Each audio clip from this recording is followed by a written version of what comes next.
The only really emotionally pulling ending was the destruction ending. But do you want to genocide the Geth, you monster? Like, yo, Legion's one of my favorite people. I'm not gonna destroy him and all of his friends.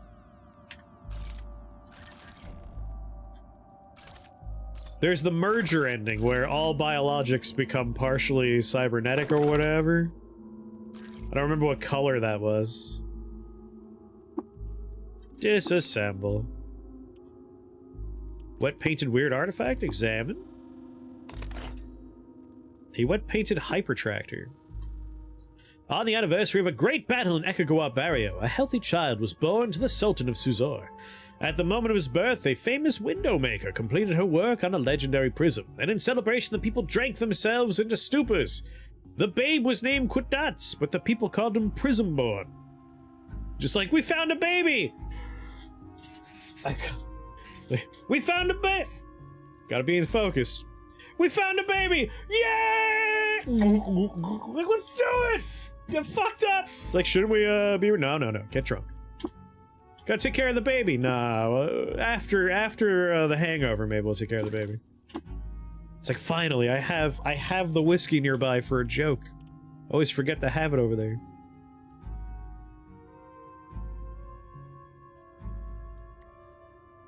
The baby can wait. In the good ending, I feel like there is no good ending, there's just endings. Because, like, that's all personal point of view. I think the good ending is the one where everyone becomes partially synthetic. That one's like the break the cycle ending or something? I don't know. Again, the ending is so overwhelmingly disappointing that it's just kind of like, I don't think about it anymore. Just like, nah. Mass Effect 3 ended when I got to the Elusive Man and I hit a button and all the Reapers died and it was over. Like, that's how I reprogrammed my brain for that one. If they're treated as scrap, how are they in my inventory? Drop. Weren't they all color-coded? I haven't played the rewrite version, so if there's, like, something going on in there... the baby will survive a little longer. Yeah, blue, green, and red. I'm guessing there was a non-color-coded one they added later on. Drop. Drop. Drop. Drop.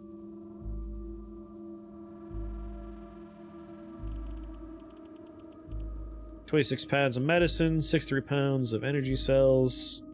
Definitely got to do a little... Oh, 420 is my max carry weight? Hell yeah. Nice. Back to Auto Explorer. Alright, we have torn this place apart. The only scary part was the surface. Once again, one of my members of my team punched someone so hard they went...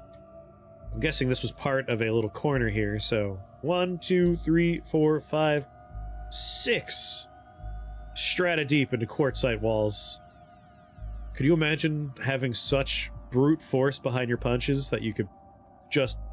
You're not even pushing them, like the initial impact sends them that far through solid wall. I don't think a body could do that. Pretty sure they would just kind of flatten and spread like paint.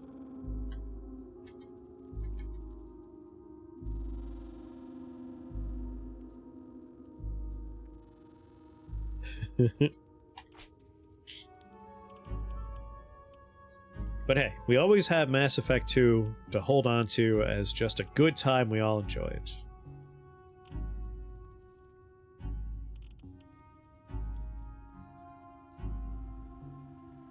Get Yamcha'd.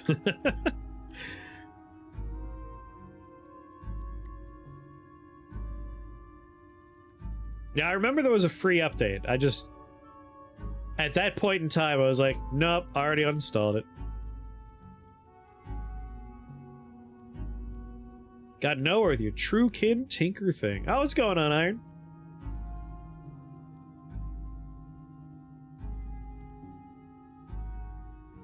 My system for a Truekin Tinker, although primarily my goals were My goals were focused on getting giant hands and gun rack. I just wanted to do a whole bunch of stuff.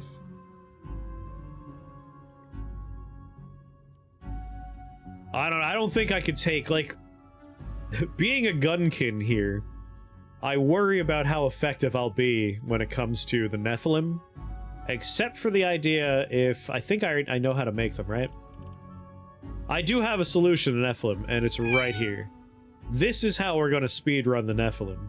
This is the solution to the Nephilim. Did you play Mass Effect 4? No! After the disappointment of Mass Effect 3, I was like, why? I don't have any interest anymore. What's going on, Opportunity? How you doing?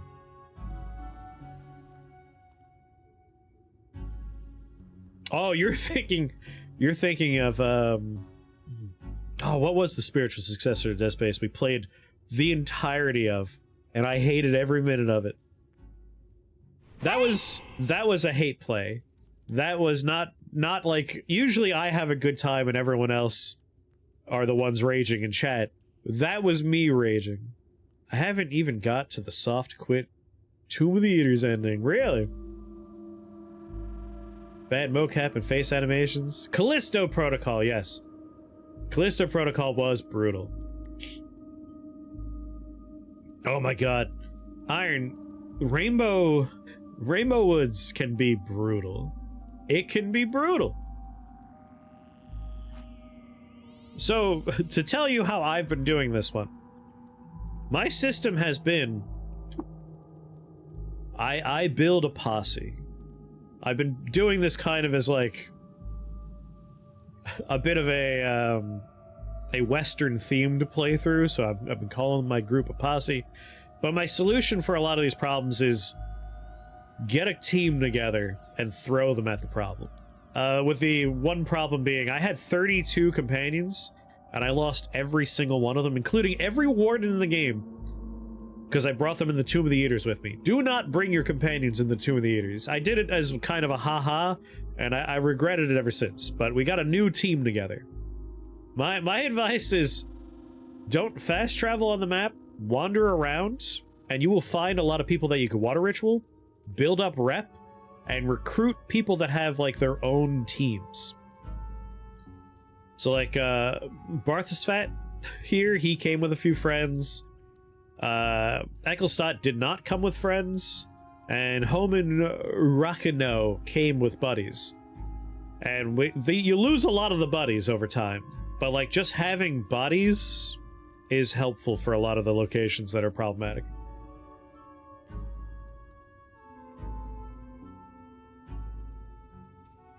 Callisto Protocol 2, I hope it never happens. Yeah, Mass Effect 1 and 2 are both so good that I still look favorably upon them. But they don't pop into my, like, when someone's like, what's your favorite games? A whole list pops into my head, and I always forget about 2 because 3 casts a shadow on it. But when someone reminds me, it's like, oh yeah, Mass Effect 2 was so good. Like, I liked 1, but I mostly remember 1 for, like, the janky parts, and I don't dislike that. Like, trundling around in a truck on a planet and having that goddamn truck flip over is, like, a fundamental core memory for me at this point. And then 2's, like, shift to the action RPG format and the different builds you could put together, and just how fluid and fun it was. Tremendously good. The character moments were incredible. I feel like that's another part of 3 that, like, kind of fell off. Is 1 and 2, I have these great memories of, like, these engaging conversations with your team members. They have their opinions on what you're doing, and they can get angry at you, and then 3 is kind of just... It's so focused on the war, and not anything else that you've ever chosen to talk about, or any of the choices you made, or the characters, that... It's not a game where I remember the companions. It just, I remember the disappointment. One of my best runs was a relic weapon that generated clockwork beetles. Yeah. I just picked up an axe that has a 2% chance to turn people to gems, and it's like, I'm not going to use it. But I could kind of pass it on to my buddies here. Mass Effect 3 went hard with the companions. The only moment I remember is the resolution to the genophage. And, like, that was good.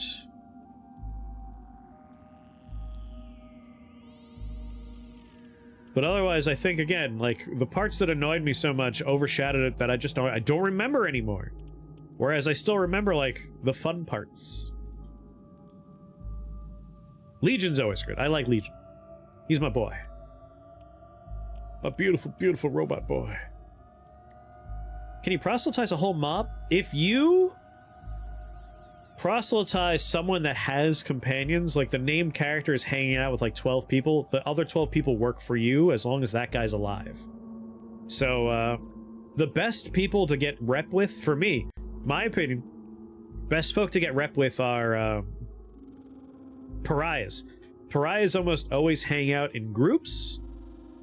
Grazing hedonists almost always hang out in groups. So, like, focus on getting rep with those folk if you can, because they almost always come with a posse. Mechanimists, too. If you run into a random mechanimist, they usually have a couple of friends with them. That's how I had 32 companions. I had 2 herds of grazing hedonists. Like the Forkhorn News, just 2 herds of them were coming with me everywhere. Did you sacrifice Mordin? I did whatever resulted in, like, the genophage being fixed and Mordin getting his closure, which I do think means Mordin died. I'm out of here. Yeah, Mechanimous, easy rep to get. I believe I also did the build that comes with Biotic Charge. Whichever one lets you just zip across the battlefield was a lot of fun. Yes, he sings his song. Charge and shotgun. Yep, that's how I did Mass Effect 2. Anyway, back to Gritgate. Everyone chooses Ashley. It's like someone has to die. It's like, so the space racist, right? Like, we're gonna send the space racist.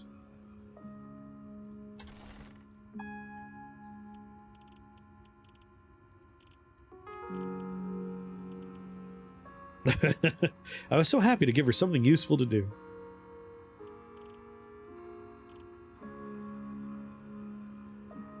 I have 2 Schrodinger's pages. We should just pop those now. Why not? Still no purple security card. I really want to find one of those. Oh, wait a minute. 3, 6, 7, 8, 9. I have 10? Do I have any... I have 2 metamorph... I might be able to get the visage I want.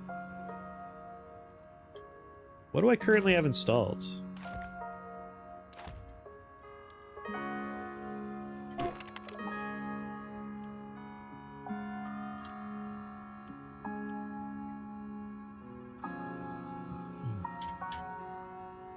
Communications interlock, I think, is the one I don't necessarily need. Phase harmonic will never be uninstalled. Giant hands was the point of the run. Penetrating radar is incredible. Stabilizing arm locks are great for guns. Gun wreck was the point of the run. Palladium electro deposits lets me do better with my high fidelity matter recompositor, which is probably the best thing we have. So yeah, I think communications interlock, I might want to replace that. I'm trying to remember what communications interlock even does. Do I have another copy of that?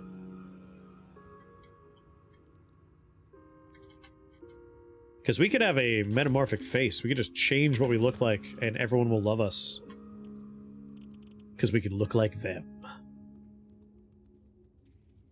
Communications interlock. Who remembers what communications interlock does? I don't remember. Does something for me.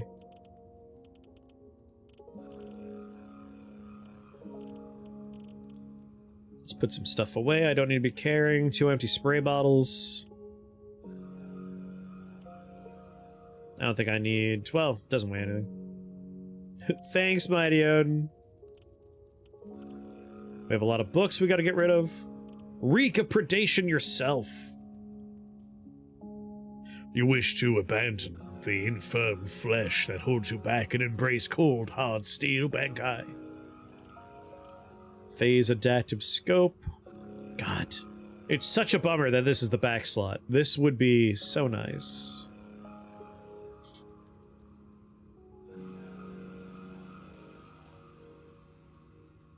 The handwritten lore books are interesting. Forgot the game name, but from entropy to hierarchy, describe the Gyrewites and the Gersh as loosely chaotic evil.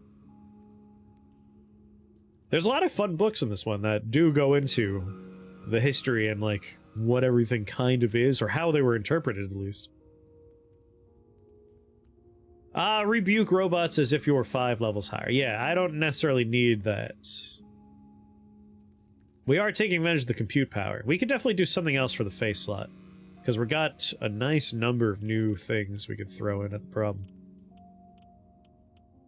I don't need 28 chem cells in my pocket.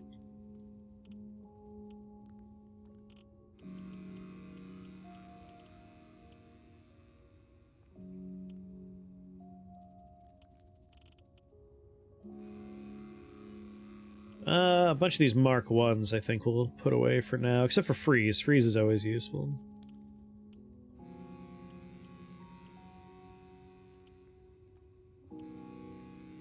Once again, don't think I need really any Witchwood bark. I'll give that to someone on the team. Put a hypertractor away.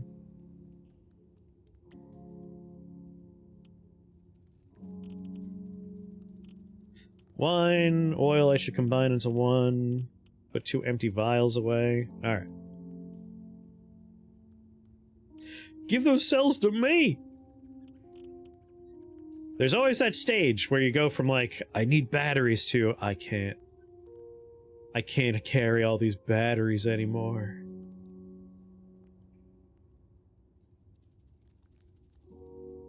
You're finally gonna tackle the Horus Herist? Herist? Fucking heresy? Autocorrect is my favorite. The Horus Kerfluffle?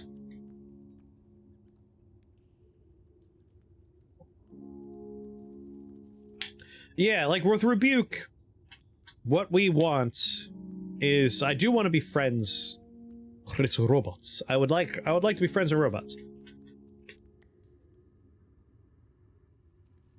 If I wander the jungles, we'll eventually run into, because I'm in with the what are those little bastards called? They usually run around with like Planish Godheads and all those fun friends. I'm in with them, and they have friendly robots that usually have robot rep.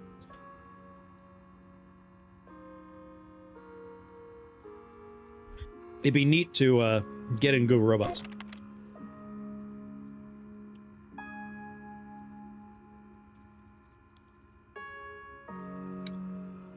Okay.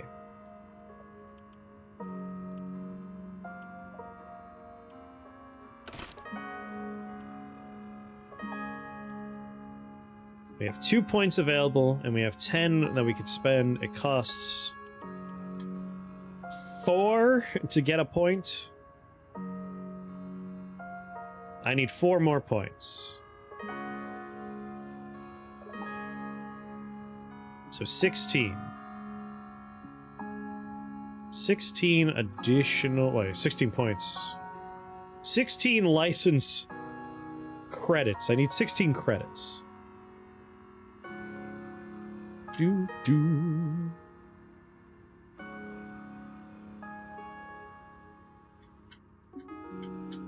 how many do I have in my pocket? How many credits do I have in my pocket?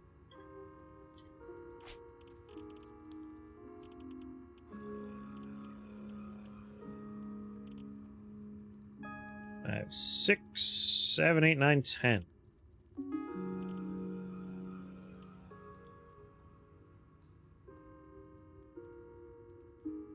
We could make this happen. I have just enough metamorphic polygel to do it. The question is that what we want for our face slot? A holographic visage lets me change my face so I can get in with any group. We get plus 200 rep. I guess the first thing we do is, let's go ahead and entangle text. I was admired for cooking beetles a splendid meal. And I gave some fresh water to tortoises. So, what groups would this matter for?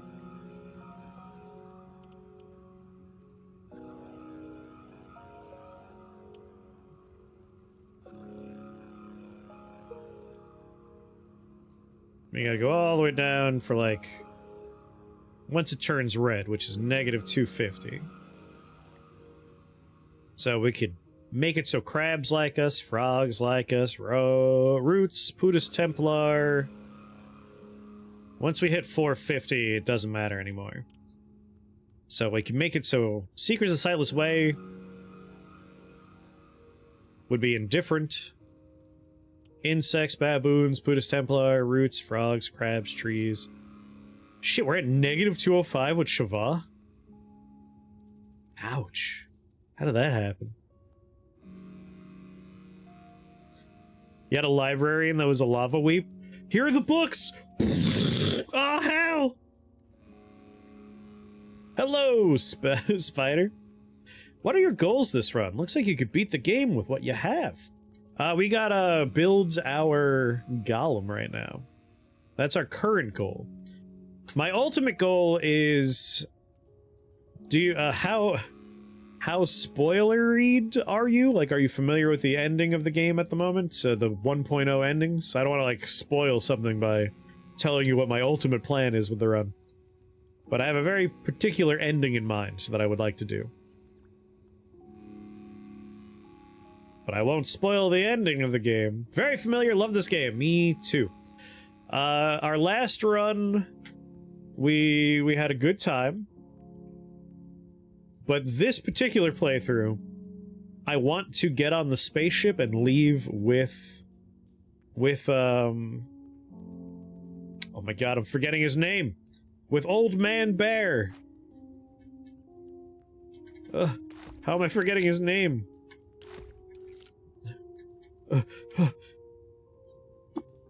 Barathrum! I would like to go with Barathrum into deep space. I'm just gonna leave this world behind. That's this run.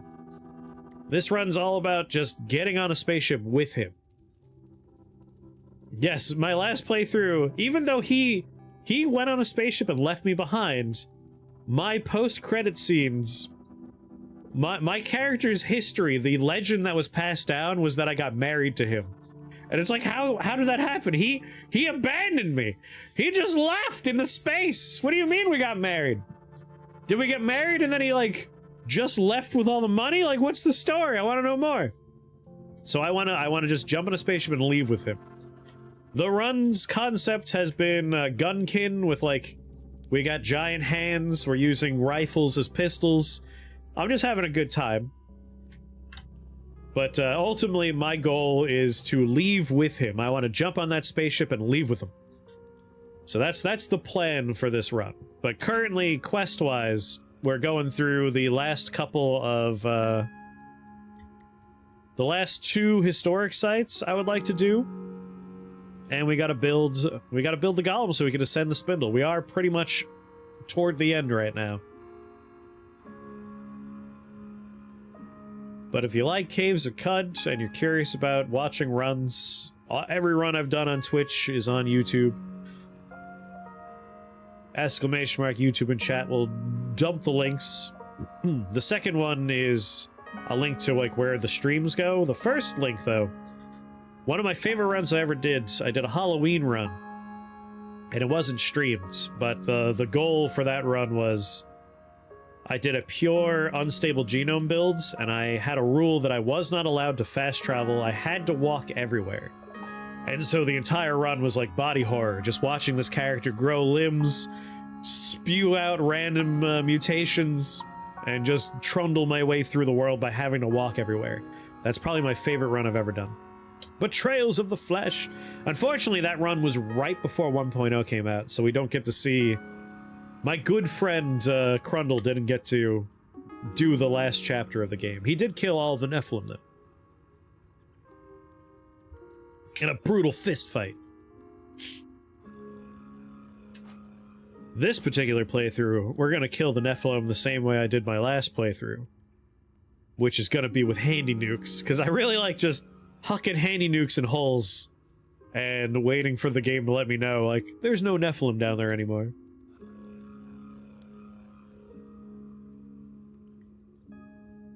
We're married and you left me, but no, you're left stranded.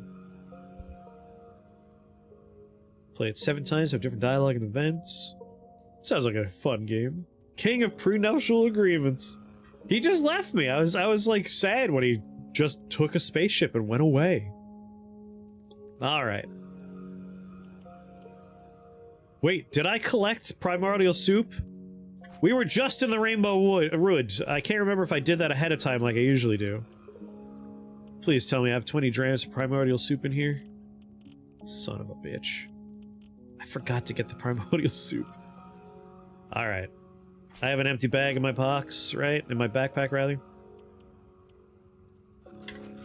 Alright, we can take care of that real fast. We gotta start thinking about what parts of this we are all set with and what parts we're not. And I also need to pick my last cybernetic that I'm gonna install. So let's think about this. Primordial soup, we can go grab that right now. We have plenty of followers. We have plenty of liquids. We have some limbs. As always, fighting a Zetachrome weapon is going to be what I get stuck on. Chronology's fine. We have plenty of items for a Hamza. And then neutron flux. Or we go do the Shavah stuff. We're already going to be heading in there for get to the last historic site. But I'm pretty sure I do not have any Zetachrome, because I never find Zetachrome for this mission. It's always after I do it, it's like, oh, here's Zetachrome. Biblical fact!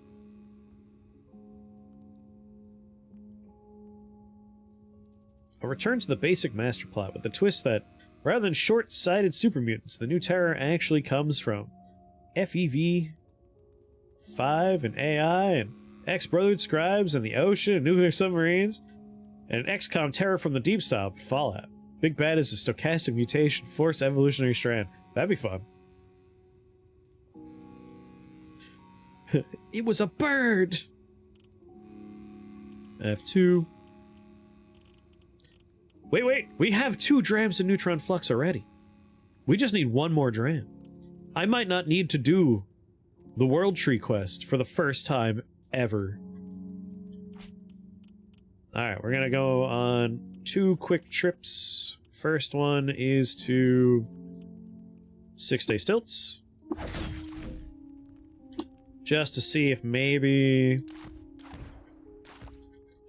if we're lucky, an Ichor Merchant.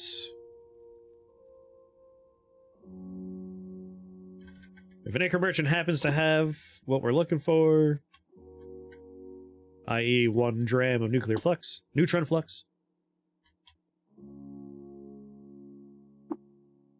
This is not who we're looking for, but I'm still gonna check. They typically don't. But sometimes. Oh my god, this is what I was looking for. In my other playthrough, I desperately need Congealed Love, and I just cannot find it. And of course, the first place I go here, they have it. Soul Card, though. I will take your Soul Card. Thank you very much. I have 104 drams of water ready to go, but we'll trade. He wants 17. I'll pay the 8. Streamer luck. This is bad luck, though. The Goobert run I'm trying to put together for off-stream recording, I can't make it happen.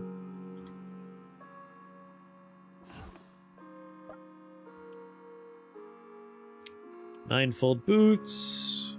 Fitted with filters. We need cleats for one of our dumb beetle quests.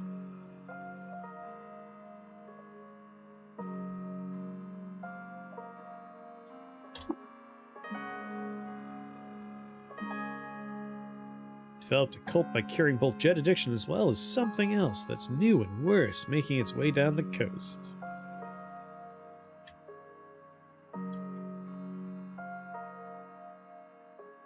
It's when you have to wait for someone like... someone with a dream and a desire to mod to be like, I'm gonna make it. But since Fallout's being talked about, any excitement for anybody when it comes to the Fallout TV show Season 2? Because I'm pretty excited for Season 2. I have 1 acre merchant. Whoa, my god, the chances that this actually worked out on the first trip is incredible. I can't believe it. I am! Yeah, me too. I remember learning that someone very exciting is going to be in Season 2, and now I don't remember, which is good, because it'll be a fun surprise for me when they walk on screen. I'm like, oh my god! But someone I like, an actor I enjoy, is going to be in Season 2, and I'm into that. First step first, get rid of these 2 glow spheres. Is it Jack Black? Steve? Steve from Minecraft? He's gonna be in there?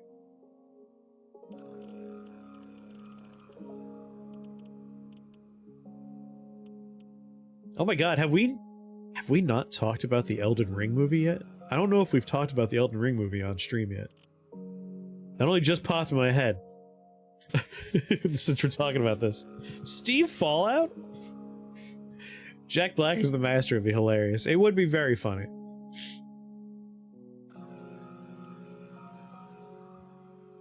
In spite of yourself, you liked it? It was well made. Like, I really enjoyed it.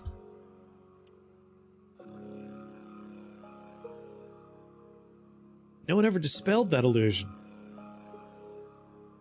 I don't know if I would say it's Fallout 3 the show.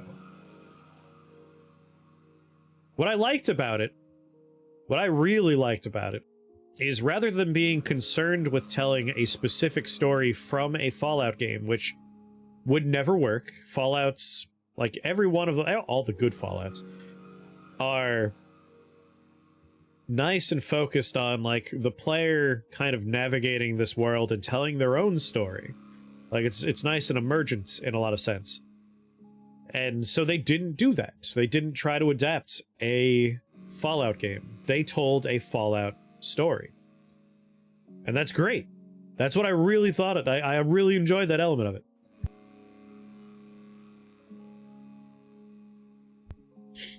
Like, it, for the most part, could be treated as a story that happened in Fallout. It's its own, you know, it's a vault unrelated to the vaults we're familiar with. Interacting with the worlds that we are kind of familiar with. I like that. It was good. Is it him? No, I don't remember who I'm excited for. I'll just be pleasantly surprised when I'm like, oh yeah, that's who I was excited about. But I don't think we've talked too much about the Elden Ring movie that was announced. But they did it. No, I can top this off a bit more. They announced the only version of an Elden Ring movie that I cannot complain about. They magically they magically did it.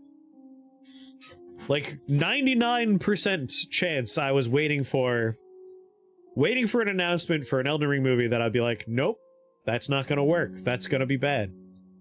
And they hit the 1% chance where they mentioned the 2 names that I needed to be like, okay, yeah, they're gonna do it. Have a good night, Benkai. Sleep well. If you told me as a kid there was gonna be a Fallout TV show, I have gone to bed early, so tomorrow would be sooner. Are the Enclave depicted as mindless bad guys? That will make or break me watching it. I would say they are not presented as mindless bad guys. But I don't want to talk about that too much for spoiler reasons. I had no issues overall with the Fallout TV show.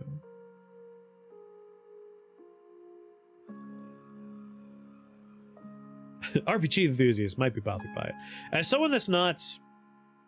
Yeah, they're really not depicted. They are talked about. And you see just a little bit. But the impression I got is like, those aren't just mindless bad guys. Sorry, your word hint is...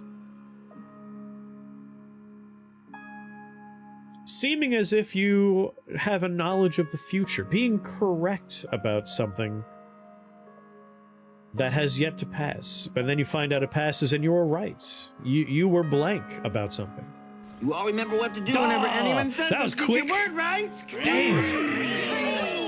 That's right. Scream real loud. That was fast. Well done. Anyway, for the Elden Ring movie, my concerns were largely any director or studio that would have been mentioned. You said that word in the Discord, and that's why I chose it.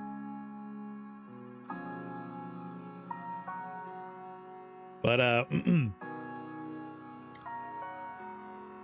any, like, most studios that could have been announced, and most directors that could have been announced, and writers, I would have had the assumption, like, okay, they're gonna, like, cram in a story. And Elden Ring has a story. But when I say cram in a story, I mean they're gonna try and make it a normal movie. Which is not how you adapt a story like Elden Ring.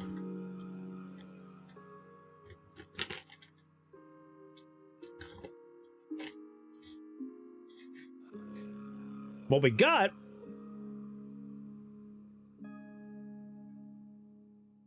is Alex Garland, who has adapted Annihilation, and he did a perfect version of that story. He didn't even, like, do a straight adaptation, which I think a lot of book readers might be angry about. But, like, you can't do a straight adaptation of Annihilation unless you are trying to make a trilogy of movies, and he didn't want to do a trilogy, he wanted to tell that story.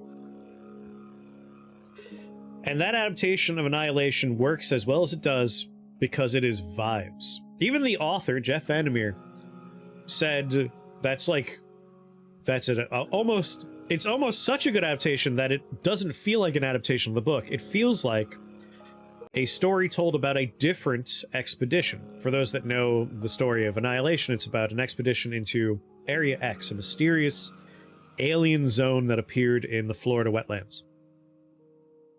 And the adaptation works because the director understood it's about the vibes. It's this alien, unexplicable, cosmic horror. And cosmic horror is not about understanding, it's about what you feel and how you don't understand it. It was perfect. Even the Civil War movie that he released, Civil War, I shouldn't say the Civil War movie, the movie he made called Civil War, doesn't go into the specifics about, like, what this war is about. It goes into a different story in that setting, and, like, the vibes are perfect for the kind of story he's telling there. The studio they went with is A24, a studio that will routinely release movies that have no mass market appeal. Their whole vibe is, like, letting directors and writers tell the story they want to make and supporting them. They are not a studio that does studio notes. They have no concern about whether or not a movie has a romance in it, or if the audience will understand what it is. So, like, that's the only studio I would have been like, cool, they could do it. So we have a director that understands vibes and how to tell a story that is more about interacting with a situation than being an active participant in a situation, and a studio that's willing to take risks. Will the movie be canon? Like, maybe it could be. Chance that the protagonist is gonna take the Mary the Witch doll. Why? Like, I'm curious to see, like, in what direction do they adapt? Yeah, like, Elden Ring isn't so much about a plot or a story, it's about being immersed in a mythos and watching a character that is not a god try to interact with gods. Like, it's cool. Like, even if the movie isn't great, it'll probably be fun in, like, a bad fantasy movie way, which is perfect for me. I love bad fantasy movies. I watch them all the time. I would enjoy that. But chances are more it's going to be a dark, meditative, vibe-filled just journey. There might not even be dialogue for the main character in this fucking movie. Has the Elden Ring movie been optioned, or it's in active development now? They have a director, and they have a studio making it. I'd laugh so hard if it was set during the banishment period and the Tarnish is just in some random world waiting to call back. Like, it could go in any direction. Like, we know FromSoft is involved in the development. We know George R. R. Martin is involved because he wrote the backstory that the game is based on. We know the studio, and we know the director. And, like, all the people involved are like, those are the only people I would trust with it. Like, say what you will about George R. R. Martin, but he'll do whatever it takes to not finish his fucking Song of Ice and Fire books. So he'll have his full attention on this one to answer any questions anyone has. Alright, we gotta go back to the Badlands, the scary place.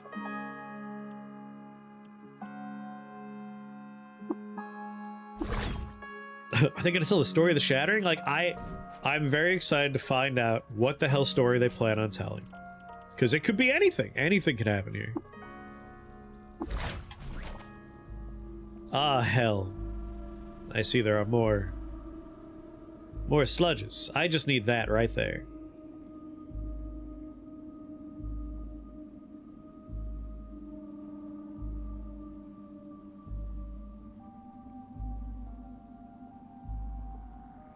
Sorry, just catch up on chat a little bit.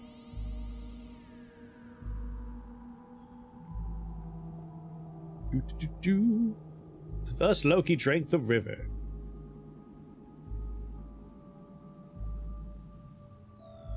Write your goddamn books.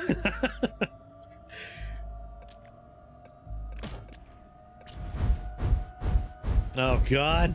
See, now they're popping out in force here. I just gotta get in there and grab the primordial soup.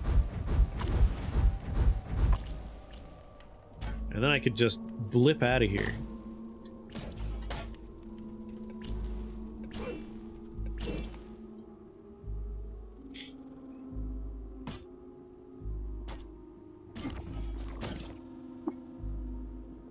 Brackish primordial soup, no! God damn it, they polluted the primordial soup!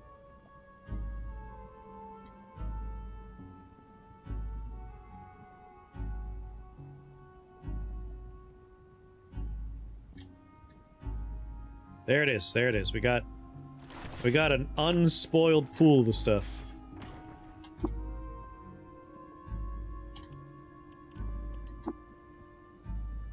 What do they need? 40 drams? 20 drams? We'll take 40 just in case it is 40. White pepper only! Come on! Alright, let's get the hell out of here. Grit gate, please.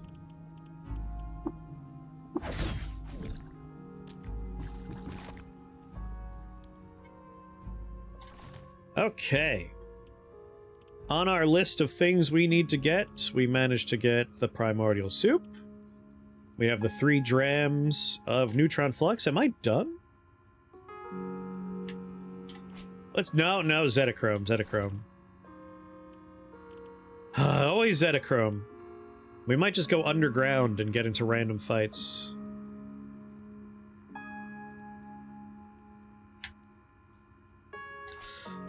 We could check out Tilly's shop. Tilly sometimes has it.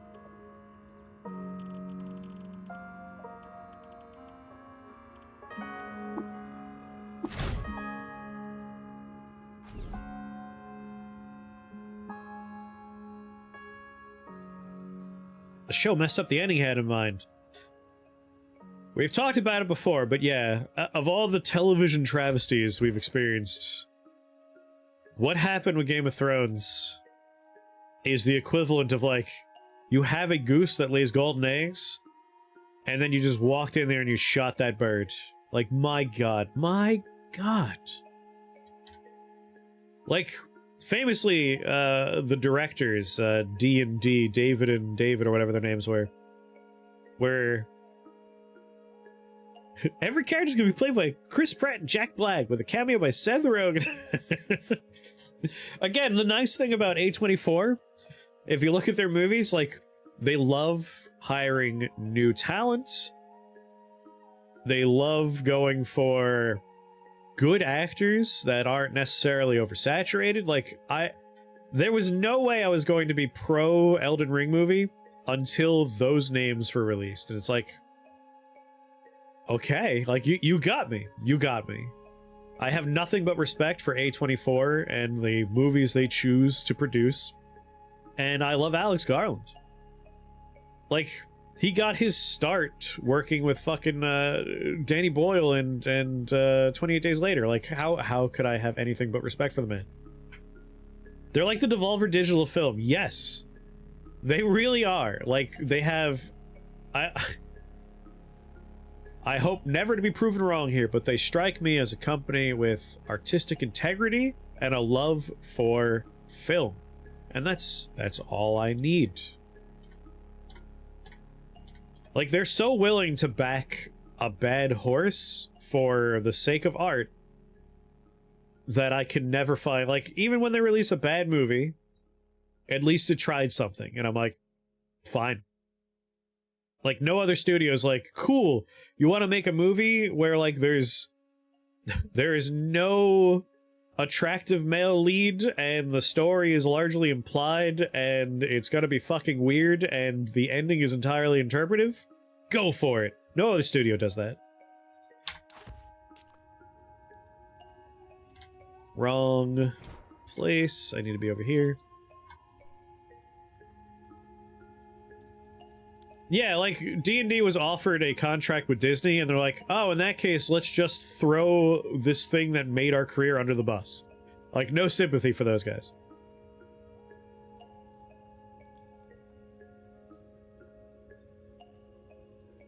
I totally understand why George R. R. Martin's like, yeah, I don't need to write these books right now. Like, if someone crapped on something I was working on that hard, I would take a long break, too.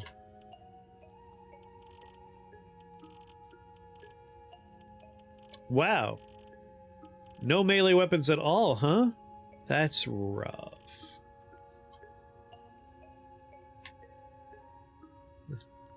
Like, when people ask me what I'm talking about with this kind of conversation, like, what do I mean by this is a studio willing to put money into something that has almost no wide audience appeal? I direct you to Beau is Afraid. I fucking love that movie. I love Beau is Afraid. Can you imagine, like, Sony Pictures putting money into Beau is Afraid? No. Absolutely not. Like, no studio other than A24 would do Beau is Afraid. Beau is Afraid is like a metaphor. Like, the entire fucking movie is a metaphor. It's insane. I'll screen Beau is Afraid. I will do that. Need to figure out where it's streaming, but I'll do it. Or I'll have to, getting, like, I have physical copies of movies, like Blu-ray and DVD, and I don't have, like, a way to make a Blu-ray show up in Discord. That's something I'll figure out at some point, but we can make it happen. Fuck this fanny shit, let's make Star Wars.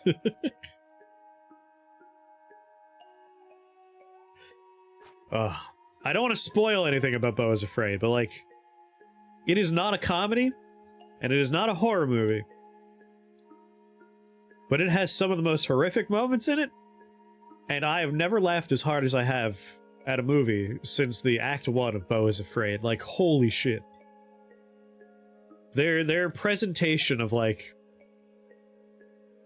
what is anxiety and, like, social unease is as presented in Act 1. Incredible.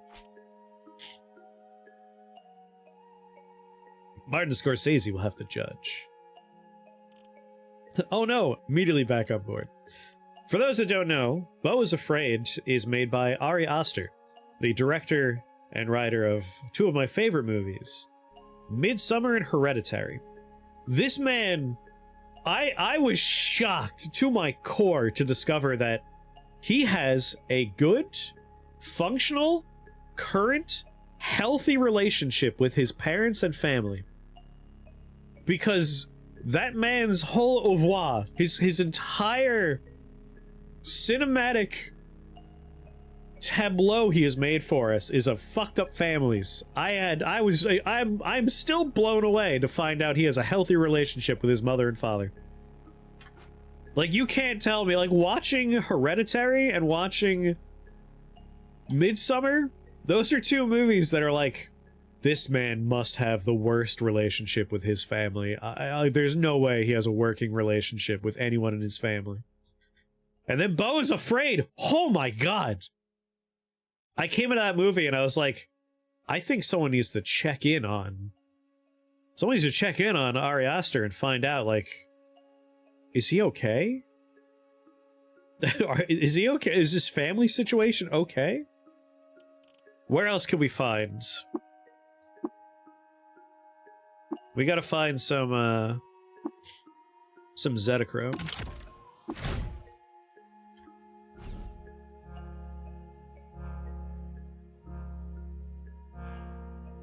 Is having a good relationship with your family a prerequisite to knowing a dysfunctional family? It's just... Were you talking about Lars von Trier, Iron? Because, woo. That man makes some fucked up movies. Like, I feel like you could rewatch Hereditary, you could rewatch Midsummer. Like, they're fucked up, and some people can't rewatch them, but, like, you can. I don't know of many people that are like, you know what I'm gonna rewatch? Antichrist. I'm really jonesing for a rewatch of Antichrist. Not a lot of people can rewatch Lars von Trier movies and have a great time. It's a weird say. I like that movie too. I like it a lot. It's probably my favorite von Trier movie. But like, goddamn, that's a hard rewatch. I quote that movie a lot. Specifically, the fox saying, "Chaos reigns."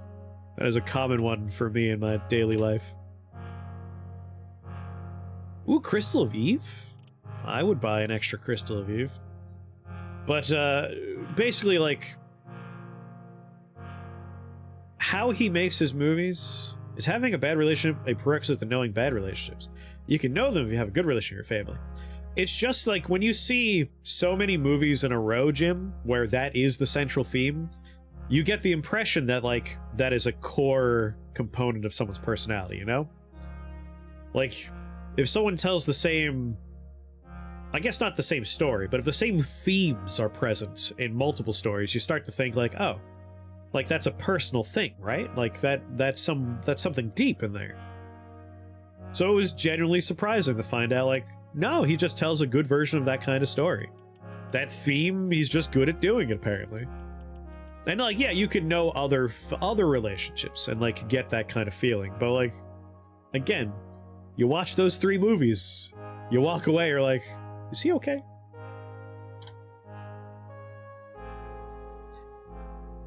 I have a medical fascination with William Dafoe's penis. A penis that was apparently too large for that movie. That was just too much. William Dafoe had too much of a penis in the filming of that movie. It was problematic for the filming how large William Dafoe's penis was. Boy, the magic of movie making is a gift that will never stop giving. The things you learn. I just need 900. Man, we have so much.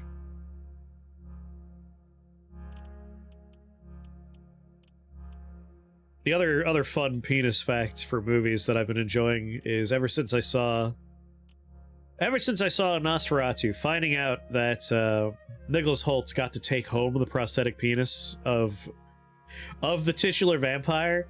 Really, it really sticks with me. That one's very funny to me too. Alright, we are unfortunately at my favorite gate of this game that happens to me every single time, which is we have everything we need here except for Zetachrome. Every goddamn time, I swear, the game's like, take the Zetachrome away, hide it. We have some named equipment that probably counts as Zetachrome, but there's no way I'm doing that. I ain't giving my Zetachrome away, you crazy?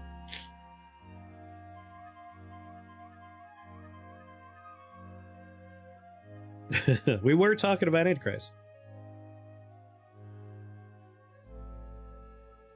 Just saw the new trailer for, oh, Night Rain?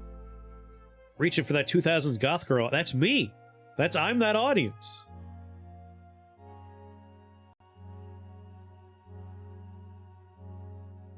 He is packaging a trunk. Yes, William Dafoe has a massive, massive greasy hog. Go watch the trailer. Oh, yeah, I watched it earlier. The release trailer. Yeah, no, I'm not gonna watch it on stream. Tom, I need Zetachrome in both shops that might have it, don't have it. Should I just dig 40 strata down and start walking around randomly? Go 50 strata underground? Where do I want to go underground? Where would be a good place for Zetachrome? A Baroque ruin 50 strata deep? I've never found Zetachrome in the Moonstair, even though I want to go there. Reaching for that fans of good songs from 2003 audience.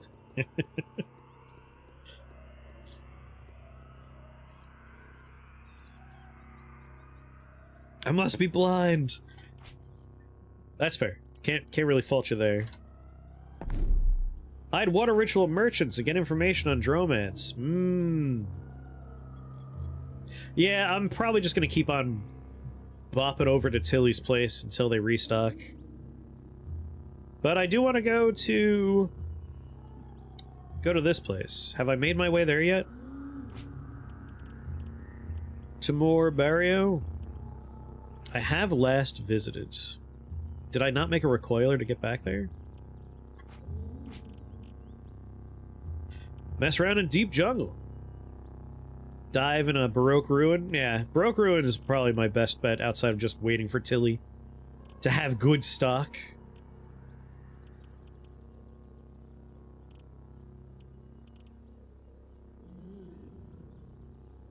Tomb of the Eaters, Stilt Crown, Shuppa.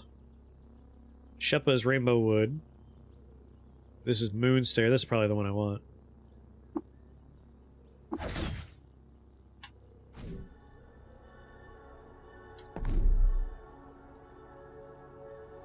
Man!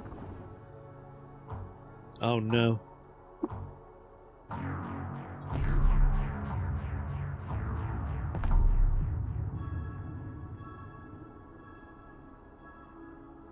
Well, we'll try and get back to that place.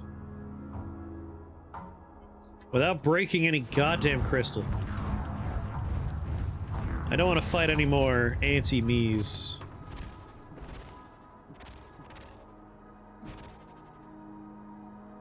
Five years ago, I was playing CUD and Space-Time Vortex dumped me next to some Dromad merchants who sold me Zetachrome kit full cheap. Yeah, random high-tier Dromads are super lucky to run into.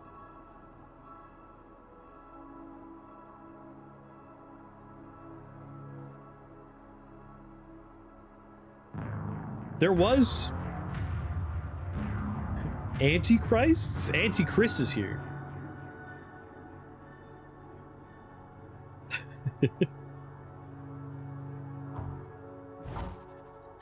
Anti-me's. But yes, in Antichrist, southwest. Stay in the southwest. There was unsimulated sex, but those were stunts actors. And William Dafoe's penis was too large. He was willing to show his hog. And the director's like, that's unrealistic, we can't. We can't put that in there.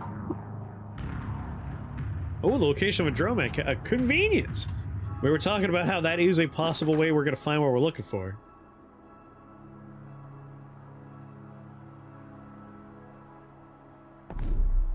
Alright, let's go center, and then left.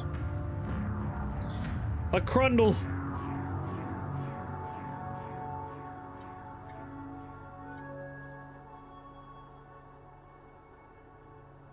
Yes, William Dafoe's hog was too feral.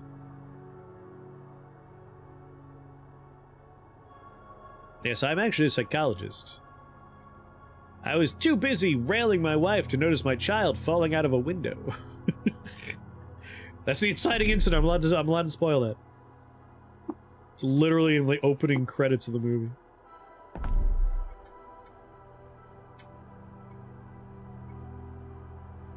Man, penetrating radar is so... Whoa. Is that a friendly gal? Oh. I must get over there and chat with these two. There's just a nice friendly root cherub chilling out.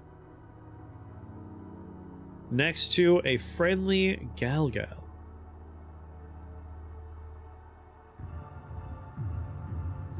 Does a Galgal count as a robot? I don't think it does. It's not named. Like, I can't get these people on my team, sadly. But that's a hell of a pair, just so you chilling out.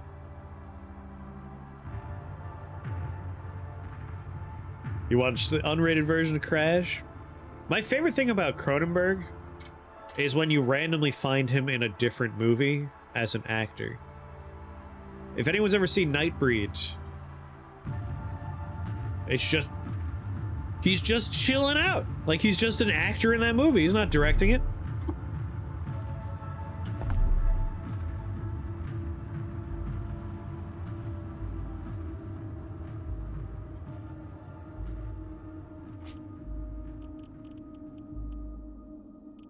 Alright, I'm supposed to be coming here for Tomorrow Barrio, right? Sharkanip, yeah. Tomorrow Barrio. And that's where I am. I would like to make a recoiler for this place.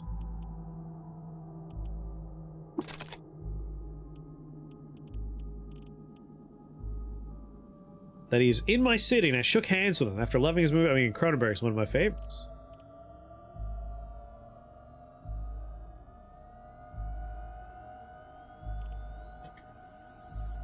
Made all my friends watch Videodrome when you were a teen. I love Videodrome. I don't think I dislike any Cronenberg movie. They're all fun. But please watch Nightbreed. Nightbreed is such a weird goddamn movie. And Cronenberg's just, he's a prominent actor in it. You get to watch Cronenberg be an actor. I don't want to spoil Nightbreed, but like, it was meant to be more than one movie, and I am going to be sad for my entire life that it didn't get to be like 6 fucking movies. Oh, I'll see you when you return, my dude.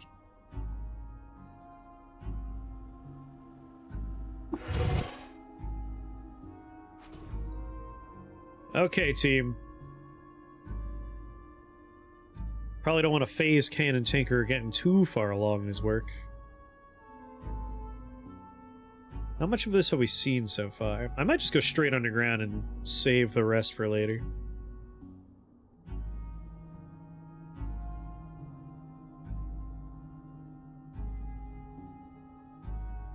We'll wait for you. I'm about to go to bed. I'm not waiting. Have a good night, Tom.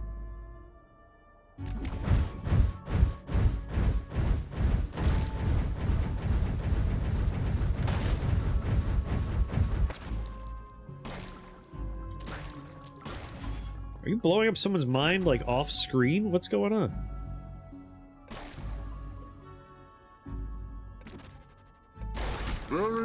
God damn it! I was like, I'm gonna wait for this dude's brain to explode, and I got teleported. Goddamn dervishes. I see you, Gamma Moth. Better believe I'm gonna shoot you when you show up.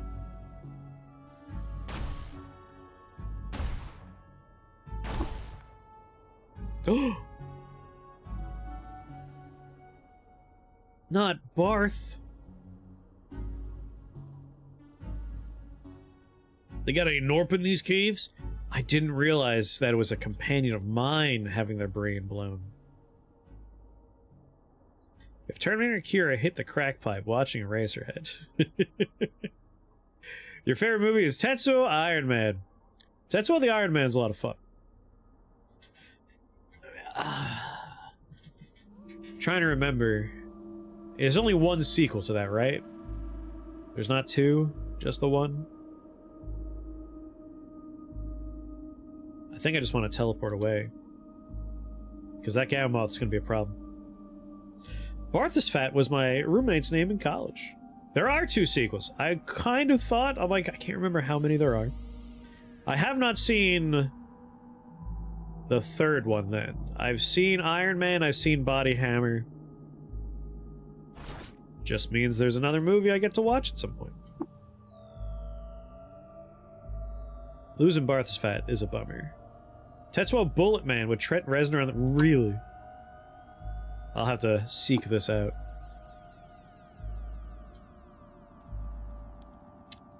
There's gotta be a lot of art dervishes down here.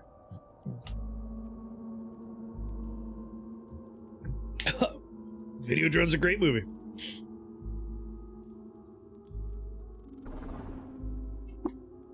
They fall from value from the first movie abruptly. I mean, what franchise doesn't when it comes to their sequels, right?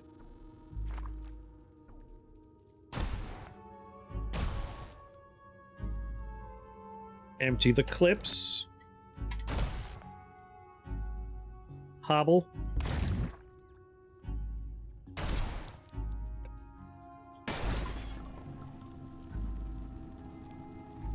Where am I? Okay, that's a little problematic.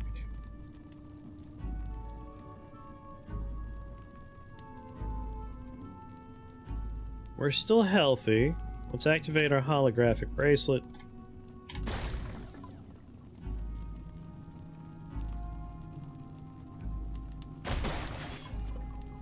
Yeah, that's why I'm worried. Recomposites on cooldown. I didn't know they're making a... Yes, they are. They're making yet more Jurassic Park. What's really funny... Jurassic Park takes place in a theme park called Jurassic Park. Jurassic Park 2 does not take place in a theme park called Jurassic Park. Jurassic Park 3 does not take place in a theme park called Jurassic Park. Jurassic World takes place in a theme park and is not a Jurassic World. And then the sequel is a Jurassic World, and then the next one is a Jurassic World, but now we're going back to the island, but not the park island, the other island. There are less movies in this franchise that actually, like, follow the fucking naming convention than there are. It does look like it has basically the same plot as Jurassic Park 3, as far as I can tell.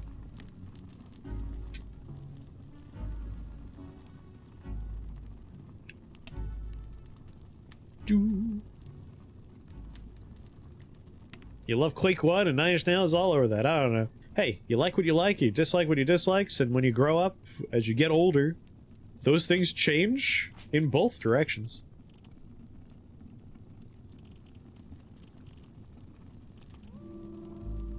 Huh. Kinda want to Sphinx Salt and see if I can get out of this situation.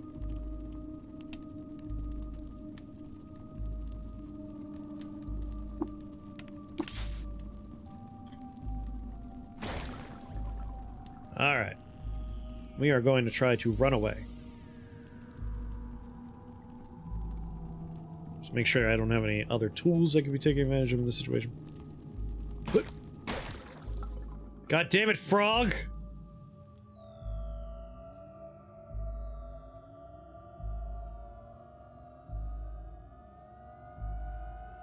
Am I...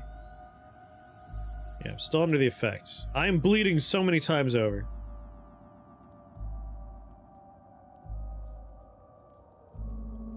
Get to enjoy being surprised and confused. Pretty sure Velociraptors would just straightforwardly be outcompeted by. Yeah. And like they didn't explore the whole like dinosaurs are in the world now. Like no one, apparently none of the riders wanted to go on that one. Like they're not built for this environment. They wouldn't do terribly well, I imagine. Or maybe they would, I don't know. The fact that they are, like, able to just make eggs without partners means, I guess they could just outproduce. I loved his work in Treasure Planet. I am worried. This is a bad situation I find myself in.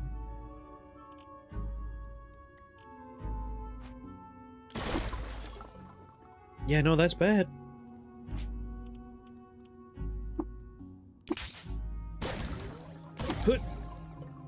Yeah, go back to the start of my vision.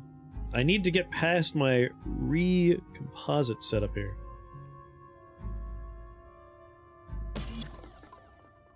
That's true, they need the energy. Alright, I need to disarm you. Oh, he's distracted by a decoy?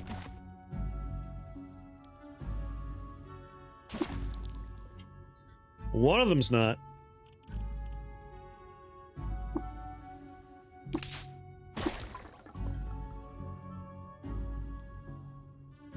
I need my recomposite. Flurry him.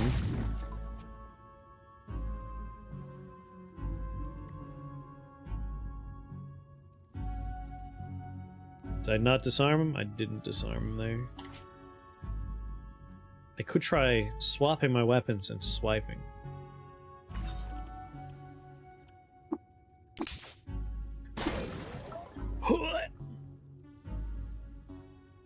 Swipe.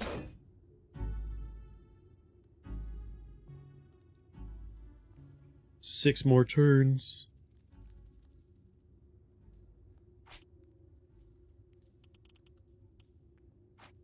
How currently under the influence of my injectors I am. I think I can maybe cram in one more. Where's pickup line you know?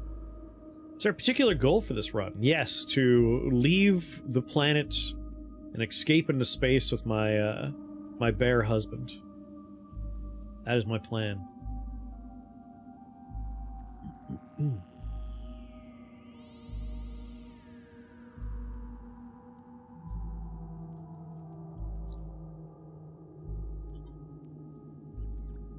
Might be a good idea just to huck a grenade over here and see if we can buy ourselves a couple of turns.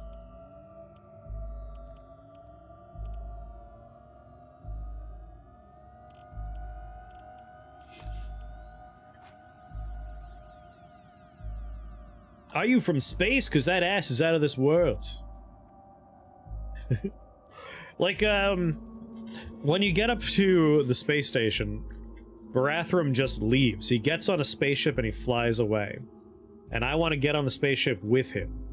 That's my ending I'm going for on this one.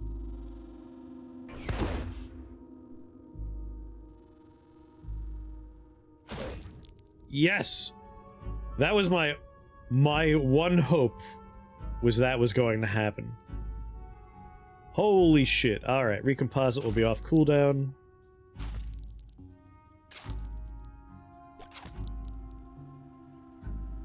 We're gonna get out of here.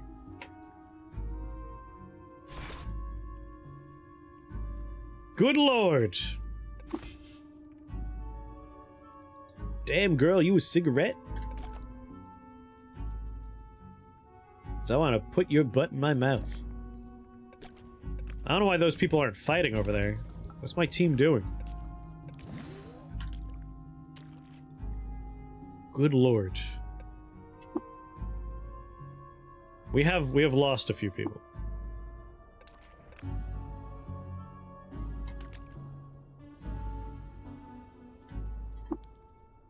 I still have him.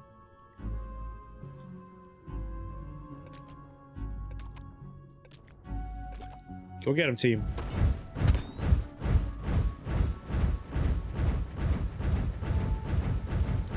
This is a rough dungeon.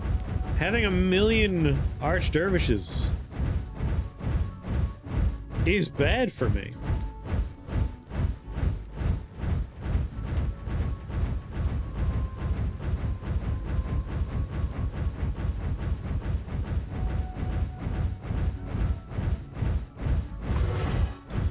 Oh my god!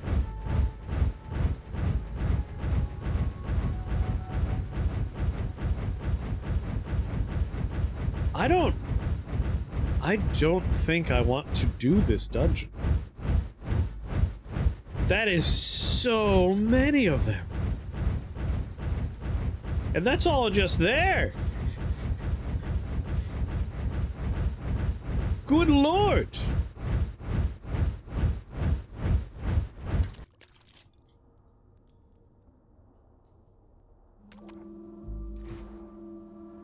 That is what I would say is too many.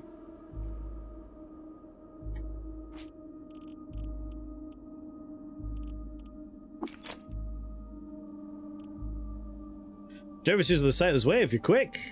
God damn. Like, if there's two of them, I'm like, yeah, they're not scary. That better be the weapon I was using.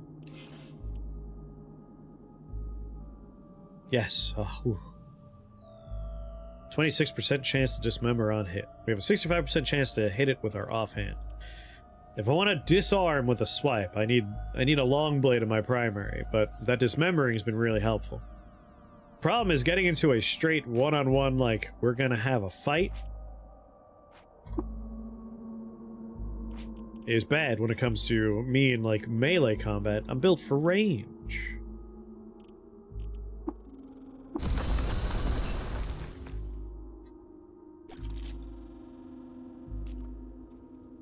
But what if we do this? It's a lot of them. We are looking for, in Tumar Barrio, everything else in Shurkanip. Shurkanip's where a lot of stuff is. But as far as the Tumar Barrio one is, we gotta get to Sherizor Spire.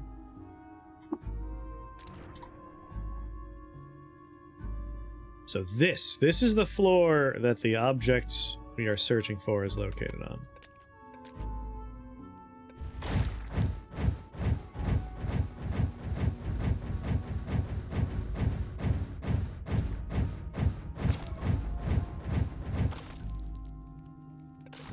Is that an angry dromad? Shit.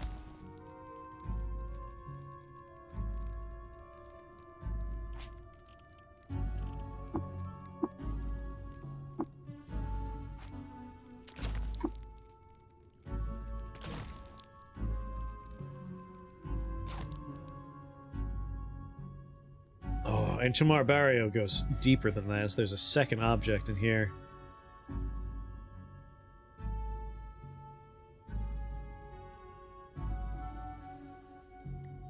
Quantum Fugue, yes, I having fought that guy, it is insane.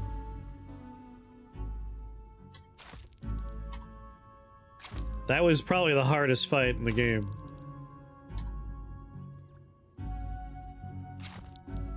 God damn, Tumar Barrio, you keep going down?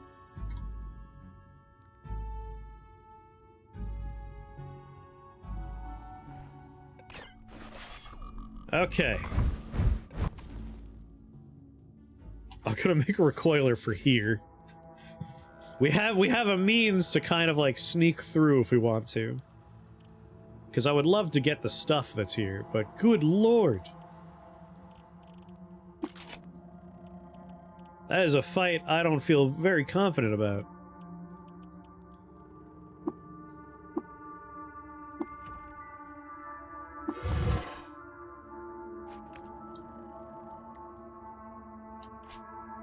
Now, which one did I just make? I am subterranean caves. Notes. Under Timur.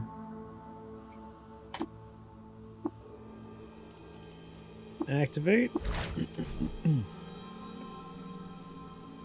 All right, we lost. We lost a few men. Good lord. Still healing here. God damn. That was rough. We have my Beetle Boy and Eskeldot. and one warden left. I have to pee. Hold on. I'm gonna BRB here.